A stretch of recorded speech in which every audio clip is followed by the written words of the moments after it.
Even spooky Brucey can find it in his heart, on occasion, to support a good cause. We here at Tales of Midnight thoroughly endorse the Haunters Against Hate organization. Haunters Against Hate does all they can to help the LGBTQ communities with fundraisers and donations. You too can contribute by clicking on the links provided below and by purchasing a t-shirt. Proceeds from these nifty-looking t-shirts will be donated to various LGBTQ organizations. Let us rally together, as hate is truly the scariest thing of all. And believe me, friends, I know scary.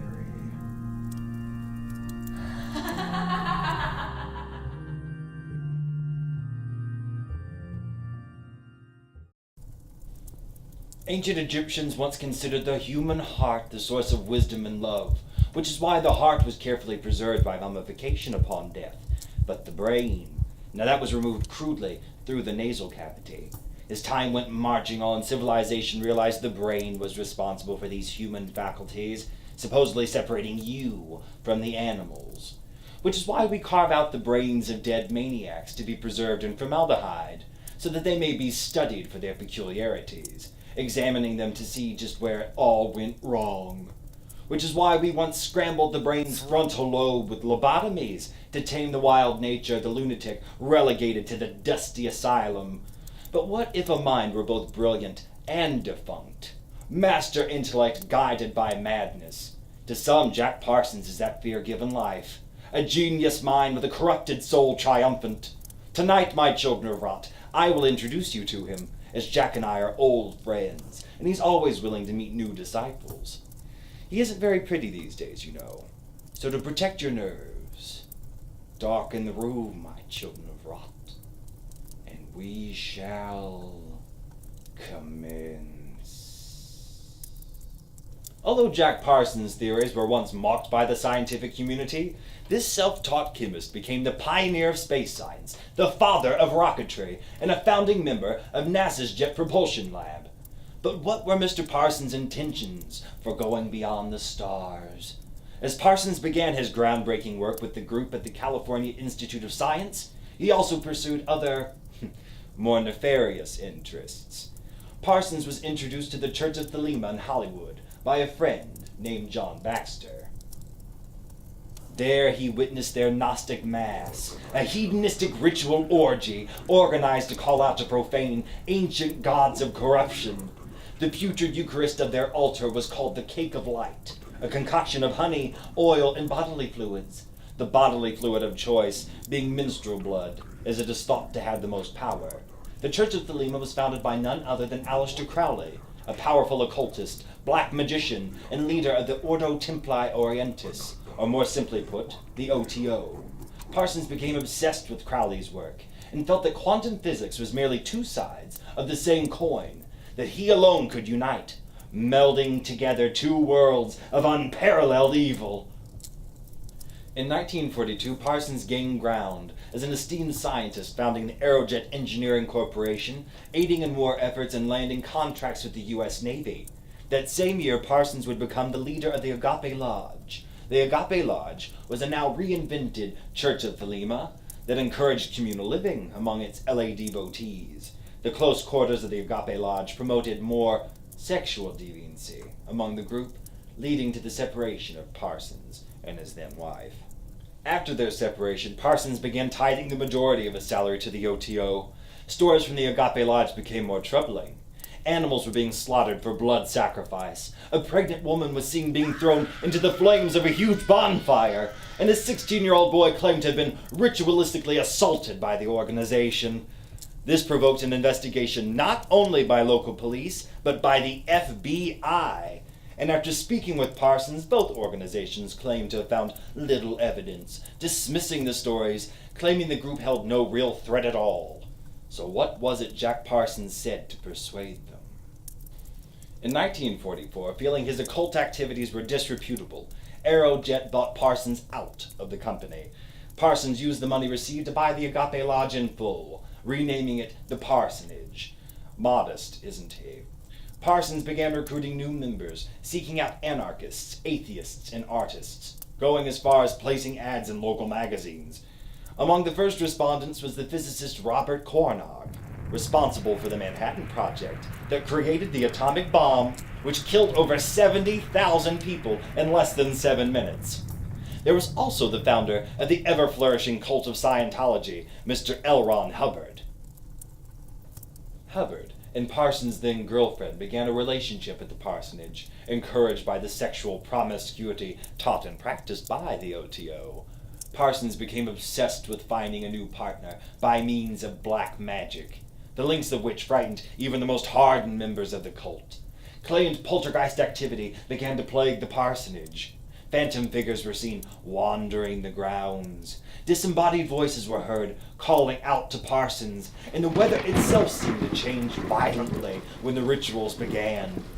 That old harbinger of doom from Irish folklore, the Banshee, even turned up for the party, said to have manifested at the parsonage's windows, wailing long into the night. Parsons' efforts to find love finally culminated in the ritual he liked to call Babylon working. This Babylon is not in reference to the ancient Mesopotamian city, but to a female goddess of great importance in the OTO. She is known as the Sacred Whore, a truly evil entity who leads even the wisest souls to the spiritual city of the pyramids, a place of destruction and moral abandon. Her credo, as stated in the book The Visions and the Voice, is as follows. Lo, I gather up every spirit that is pure and weave him into my vesture of flame. I lick up the lives of men, and their souls sparkle from mine eyes.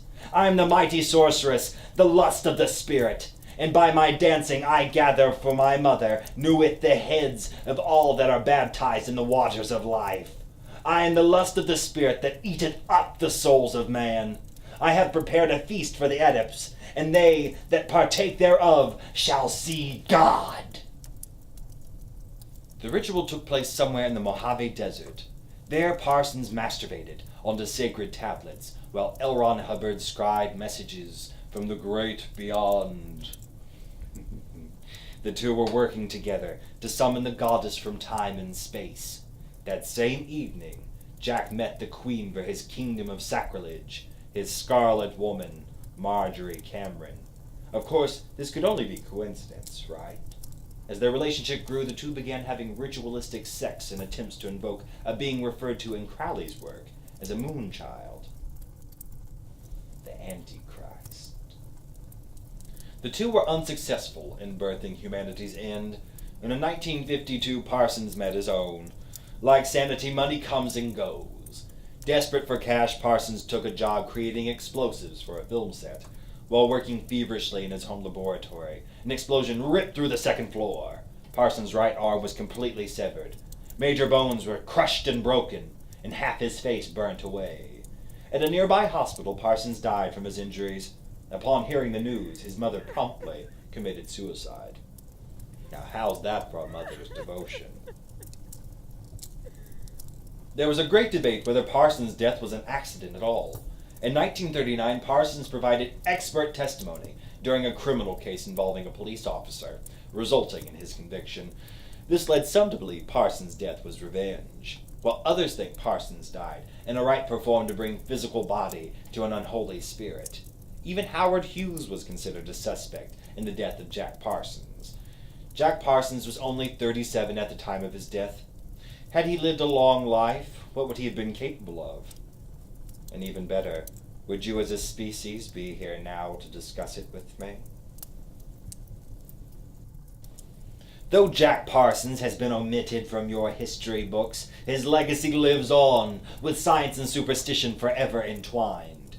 His soul still lingers in work like the CERN project, CERN being a European organization that, in their words, probes the fundamental structures of the universe.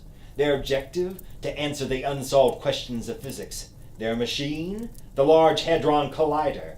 It is indeed the largest in the world, capable of moving at the speed of light and strong enough to affect the gravitational pull of the Earth. This machine has the ability to create antimatter, black holes, and even doorways to other dimensions, all with the press of a simple button. CERN has recently isolated the God particle, responsible for all physical forces. Scientists are horrified at its potential, including notables like the late Stephen Hawking. CERN has done nothing to put curious minds at ease, as their logo is a series of sixes, the mark of the beast. Crowley would be so pleased. Shiva, the Hindu goddess of destruction, is their corporate mascot, the destroyer, the transformer of worlds. The town in which they operate is St. Genus Puile, where a temple to Apollo once stood, believed to be a gateway to the underworld. The Book of Revelations also references a name like Apollo. To him was given the key of the bottomless pit, and he opened the bottomless pit, and they had a kind over them, which is the angel of the bottomless pit, whose name in the Hebrew tongue is Abaddon, but in the Greek tongue hath his name Apollyon. Though Apollion's name is mentioned but only once in the Holy Bible, he is thought to be one of Satan's most powerful generals. He and his army of locusts tasked with the complete annihilation of humanity. Oh, how I hope these little scenes have spurred your scientific imagination onward. Jack would like that. Ah, I think I hear him now. Speak of the devil. I should have helped him inside. The poor fellow did die in an explosion after all, redefining smoldering good looks. I don't know how he's managed to keep himself together, so to speak. Better than you, it seems. You look as though you've seen a ghost. Not yet you haven't. Don't be rude. Turn around to say hello. Jack didn't come all this way, after all, to be ignored when he's standing right behind you. Of course, if you insist on being impolite, you could be our next show's subject of interest. Only Jack now can say for certain. But if I were you, I would err on the side of caution. And as always, my children of Rot, remember me as you scroll by. If you like our show, then please subscribe. As we are now, so you must be. Prepare for death and follow me.